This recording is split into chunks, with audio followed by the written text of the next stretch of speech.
Demak, 26 ming xildan ortiq kasalliklarni davolash uchun bizda o'sha birinchi bosqichimiz organizmning o'zi bilan kechadigan kasalliklar. Demak, organizmning o'zi bilan kechadigan kasalliklar bular gijjalar, sindi-chiqdilar, kuygan, jarohatlar, yog'lar, toshlar, tuzlar yoki kamqonlik, ko'pqonlik, davleniyaning balandligi, insult, infarkt kabi holatlar, kasalliklar mana shu organizmning o'zi bilangina kechadigan turiga kiradi va mana shu organizmning o'zi bilan bo'ladigan kasalliklarni agar sizda yoki yaqinlaringizda mana shunday holat kuzatilayotgan bo'lsa, ularga ham yetkazib qo'yingki, buni uyda tabiblar va doktorlarning maslahati bilan bir necha oylar davomida yoki bir necha haftalar davomida davolash mumkin uy sharoitida. Buning uchun alohida qandaydir kapelnisalar olish yoki osmovkalar olish deylik shart emas. Buni shunchaki uyda to'g'ri ovqatlanish, endi bularning davolash usulini aytaman. Bularda to'g'ri ovqatlanish,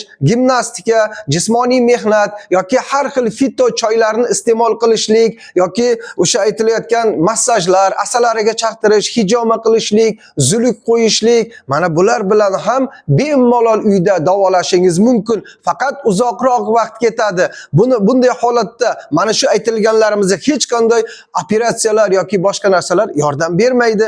Shuning uchun sizlarga maslahatim, yaxshi bitta oilaviy tabib yoki mana shunday yaxshi mutaxassis toping va o'shalar bilan oldindan maslahatlashib, to'g'ri ovqatlanishlarga amal qilib tursangiz hech qanday muammo bo'lmaydi.